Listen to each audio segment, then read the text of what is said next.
पाकिस्तान की सियासी तारीख पर नजर दौड़ाएं तो इलेक्शन कमीशन या किसी आईनी इदारे से शिकायत अक्सर अपोजिशन करती आई है, लेकिन ऐसा पहली मरतबा है कि हुक्मरान जमात अपने ही लगाए गए एक आईनी इदारे के सरबराह और इसके अरकान पर अदम एतमाद का इजहार करते हुए इनसे मुस्ताफ़ी होने का मुतालबा कर रही है। लेकिन अहम तरीन सवाल ये है कि अगर इलेक्शन कमीशन डटा रहे तो क्या हुकूमत इसे फारिग कर सकती है? आईनी और कानूनी माहिरीन कहते हैं कि चीफ इलेक्शन कमिश्नर और इलेक्शन कमीशन ऑफ पाकिस्तान के चारों अरकान को बेज़ाब्ती के इल्ज़ाम या फिर ज़हनी या जिस्मानी मजूरी पर सुप्रीम जुडिशल काउंसिल ही हटा सकती है। हुकूमत के पास इन्हें हटाने का इख्तियार नहीं है।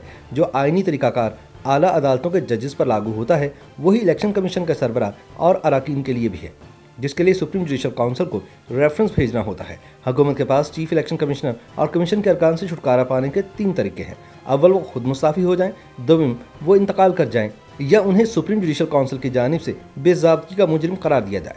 सवीम ये कि वो ज़हनी या जिस्मानी माजूरी के बायस काम करने के काबिल ना रहें। सीनियर माहिर कानून जस्टिस रिटायर्ड नासिरा इकबाल ने हुकूमत की जानिब से इलेक्शन कमीशन के इस्तीफे के मुतालबे पर राय देते हुए कहा कि हुकूमत का ये मुतालबा गैर मंतकी है, क्योंकि इलेक्शन कमीशन के अरकान की तैनाती की मुद्दत मुकर्रर है। उन्हें हटाया या उनसे इस्तीफा नहीं लिया जा सकता, मासवाई उनके खिलाफ इख्तियारात से तजावुज़ या उनके गलत इस्तेमाल का इल्ज़ाम हो। उनका कहना है कि इलेक्शन कमीशन के अरकान की मुद्दत खत्म होने से कबल उनको हटाना मुमकिन नहीं, और यह हुकूमत की एक अजीब सी बात है कि वो इलेक्शन कमीशन से इस्तीफे का मुतालबा करे। उनका कहना था कि अगर हुकूमत समझती है कि इलेक्शन कमीशन के अरकान ने अपने इख्तियारात से तजावुज़ किया है या इनका गलत इस्तेमाल किया है तो इस पर कार्रवाई करने के लिए सुप्रीम जुडिशल काउंसिल का फोरम मौजूद है। हुकूमत वहाँ इन अरकान के खिलाफ एक कानूनी दरख्वास्त दायर कर सकती है। हुकूमत को अपनी दरख्वास्त के साथ इलेक्शन कमीशन के अरकान के खिलाफ तमाम शवाहिद और सबूत भी सुप्रीम जुडिशल काउंसिल को फराहम करना होंगे। इस दरख्वास्त पर सुप्रीम जुडिशल काउंसिल जायजा लेकर फैसला दे सकती है।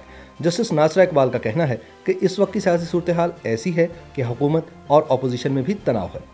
दूसरी जानिब इदारों का अपोजिशन और हुकूमत के साथ भी तसादुम है। एक जानिब हुकूमत इल्ज़ामात लगा रही है तो दूसरी जानिब अपोजिशन भी वोट मुस्तरद करने के मामले पर अदालत जाने का कह चुकी है। इस बारे में साबिक secretary election commission of Pakistan Kumar Dilshad का कहना है कि वफाकी हुकूमत का इलेक्शन कमीशन से इस्तीफे का मुतालबा करना इसलिए गैर मुनासिब है कि अगर आज एक आईनी इदारे के सरबराह और अरकान से मुस्ताफ़ी होने का मुतालबा कर रहे हैं तो कल को आप किसी भी आला अदलिया के फैसलों पर भी इसी किस्म का अदम एतमाद का इजहार कर देंगे। उनका कहना था कि इलेक्शन कमीशन के पास भी वही इख्तियारात हैं जो चीफ जस्टिस ऑफ पाकिस्तान या सुप्रीम कोर्ट के पास होते हैं। सियासी तज्जियाकार सुहेल वड़ाइच ने इस मामले पर तबसरा करते हुए कहा कि हुकूमत का इलेक्शन कमीशन से इस्तीफे का मुतालबा करना नाजायज़ है। उनका कहना था कि हुकूमत को अगर ऐसा लगता है कि इलेक्शन कमीशन ने कवानीन की खिलाफ वर्जी की है या जानिबदारी का मुजाहरा किया है तो इस हवाले से अवामी सतह पर शवाहिद और सबूत फराहम किए जाएँ। उनका कहना था कि पाकिस्तान की तारीख में पहला मौका है कि अपोजिशन की बजाय कोई हुकूमत वक्त इलेक्शन कमीशन पर अदम एतमाद का इजहार कर रही है। हालांकि सिर्फ 2 माह पहले वज़ीर आज़म इमरान खान ने इलेक्शन कमीशन पर एलानिया अदम एतमाद का इजहार किया था।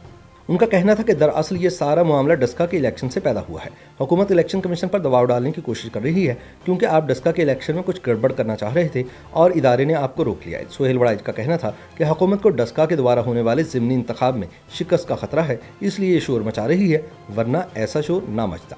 साबिक secretary election commission Kumar Dilshad का इस बारे में कहना था कि वज़ीर आज़म के इर्द गिर्द आईनी और कानूनी मशीर और माहिरीन इनको मुनासिब ब्रीफिंग नहीं दे रहे और उन्हें ये एक रास्ता दिखाया है कि आप इलेक्शन कमीशन ऑफ पाकिस्तान पर सख्त दबाव डालेंगे तो हमारी रिट मजबूत होगी, जबकि दरअसल ऐसा नहीं होगा। और अगर इलेक्शन कमीशन ने अपने इख्तियारात का इस्तेमाल किया तो एक आईनी और सियासी बहरान जन्म ले सकता है।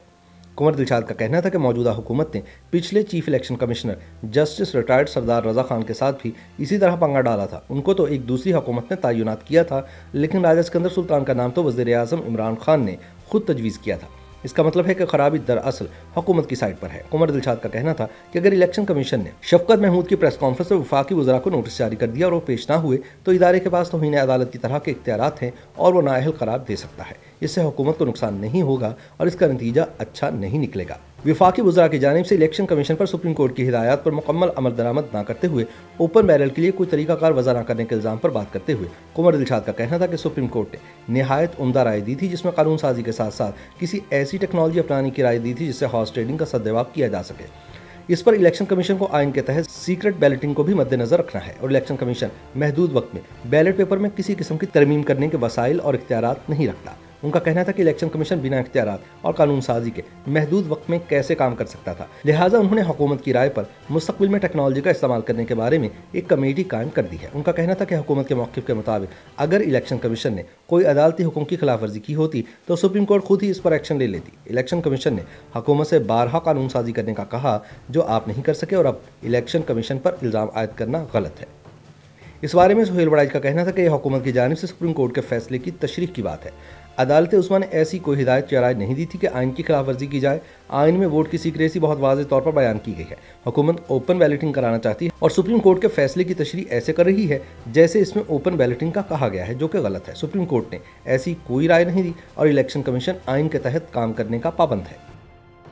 YouTube पर गूगली न्यूज देखने के लिए youtube.com की सर्च बार में गूगली न्यूज TV टाइप करें। गूगली न्यूज के पेज पर सुर्ख रंग के सब्सक्रिप्शन वाले बटन पर क्लिक करना ना भूलिए। YouTube पेज पर अपलोड होने वाली वीडियोस से बाखबर रहने के लिए बेल आइकन पर क्लिक कीजिए। आपको हर नई वीडियो के बारे में नोटिफिकेशन मौसूल हो जाएगा।